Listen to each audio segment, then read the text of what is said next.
Over the last few weeks, you may have come across tweets and articles talking about Airbnb and short-term rental revenue declining. And in this data, it shows that while the initial 40% decline that made headlines at the end of June may not be 100% accurate, there is no doubt that short-term rental revenue is down, in some cases as much as 10% in certain markets, according to AirDNA.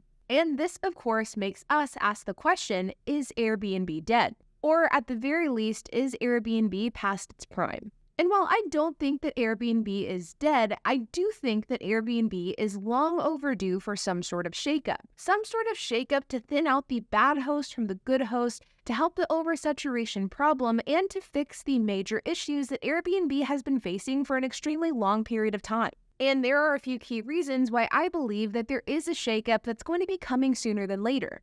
Number 1, absurd and shady Airbnb pricing structures. Number 2, ridiculous guest requests. The third is oversaturation, and the fourth is municipalities, cities, and communities banning short-term rentals and Airbnbs altogether. For example, Dallas just banned short-term rentals in single-family home zoned areas, and the city that I live in currently has banned Airbnbs altogether throughout the entire city. The fact is, if I was an Airbnb host now, I would definitely be moving cautiously, and I would be figuring out ways to make my business more sustainable and how to differentiate it across the hundreds of other Airbnbs that exist out there. And at this point in this video, you may be wondering, what the heck does this have to do with Turo? And that's a good question. The truth is, Airbnb and Turo are very similar. In fact, Turo is oftentimes considered to be the Airbnb for cars. In fact, whenever people ask me what Turo is, that is exactly how I describe it. And so when there are a lot of discussions online about the different issues that Airbnb is facing and whether or not the company is dying,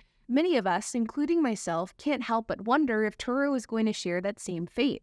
And so in today's video, I'm going to be breaking down why I don't think Turo is going to be sharing the same fate as Airbnb, and why many of these issues that Airbnb is facing are actually exclusive to Airbnb as a platform and not necessarily an issue with peer-to-peer sharing. Now, I've talked about this before, but I really believe that there are two core differences between Turo and the Airbnb, and these two things come down to control and zoning and regulation.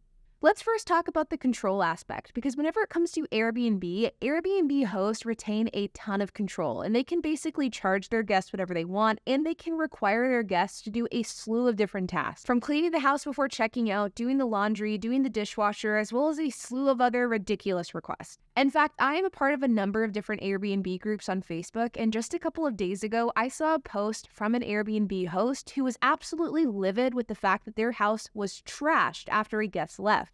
A hanger on the wall, diapers in the trash can, beds not perfectly made, and a glass table with, you won't believe it, fingerprints.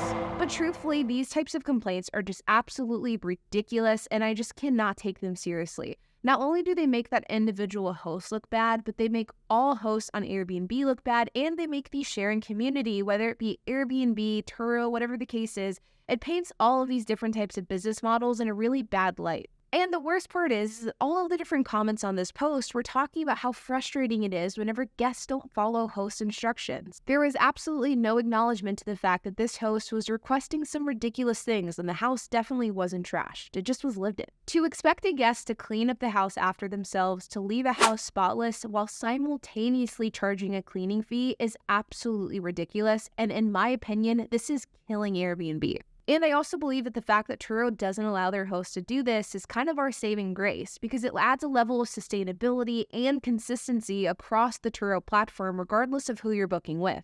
And I feel as though the death of Airbnb really began whenever these hosts started taking advantage of these fee structures. And the fact that Airbnb hasn't done something to stop it, I think, is a really big mistake. The second aspect here is zoning and regulation, and this is something that is becoming an increasingly large problem. Airbnbs and short-term rentals in many cities, counties, municipalities, and even HOAs are beginning to be banned. I mentioned earlier that the city that I live in has issued an Airbnb ban throughout the entire city, and the HOA where I own my rental property also has these banned as well. But these are small fries compared to some of the more major cities that have banned, or at the very least, regulated Airbnbs, including cities in Florida, Tennessee, Texas, Colorado, Vermont, and more. And even major cities like Barcelona, New York, Berlin, San Francisco, and more have also added some heavy regulation.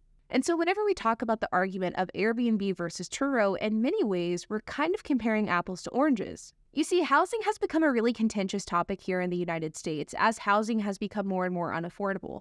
And in many ways, Airbnb hosts and investors, short-term property owners, and landlords have been blamed for the fact that housing has become so expensive. But the fact is, the same level of emotion and controversy just simply doesn't engulf the automotive industry and car sharing the same way. Car sharing hosts aren't blamed for the reason why cars have gotten more expensive, the same way that Airbnb investors and landlords are blamed for why houses have become more expensive. Not to mention the fact that housing is just significantly easier to regulate. For example, I could never open up a restaurant in my backyard, but I could loan my car out to my neighbor, and there is absolutely nothing that the city could do about that. I don't ever see peer-to-peer car sharing being regulated on a county, city, or even neighborhood level the same way that housing and short-term rentals are. And sure, Turo has run into issues with entire states banning it, like New York used to, but truthfully, I don't really see this type of banning taking place again now that the New York issue has been sorted. And while I do believe that these factors that I've outlined so far are absolutely the biggest reasons why Airbnb is starting to struggle a bit, and I don't think these factors are going to affect Turo,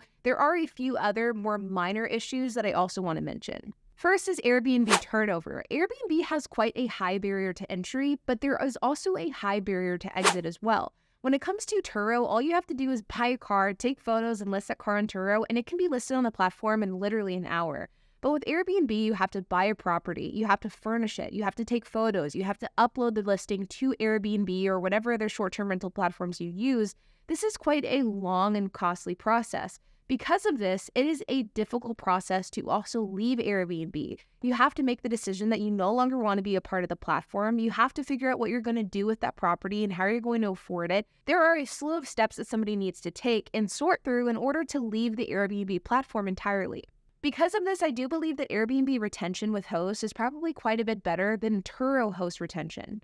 Because with Turo, you can very quickly delist your car and move on, but with Airbnb, it just simply isn't that simple. This has led to Airbnb not having the same turnover rate, which in turn has caused the platform to be more oversaturated over the years. The second factor here that I think we have to acknowledge is the fact that Airbnb and Turo, in order to remain successful long-term, have to solve a problem that currently cannot be solved by other alternatives, whether that be a rental car company or a hotel. I've said this a lot on my channel, but I believe that the Turo hosts that are going to be most successful long-term are the ones that are providing a different experience than what can be offered at a rental car company.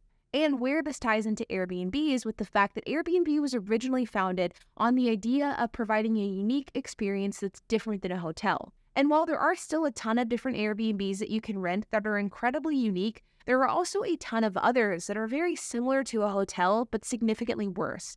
And these are the types of Airbnbs that I think are really going to struggle and are eventually going to begin to die out.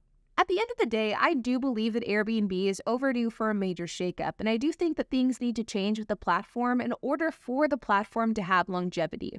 I think people are becoming disenchanted with the Airbnb model, they're becoming frustrated with hosts, and these ridiculous host requests are not helping the situation at all. But the different points that I've outlined in this video are why I believe that Airbnb is struggling and why I also think that Turo won't share the same fate. But like always, you guys, if you have any questions, comments, if you have anything to add, I would love to hear it. So make sure to leave a comment down below. And while you guys are at it, make sure to hit the like button, hit that subscribe button, and hit the notification bell. And I will see you guys in the next video.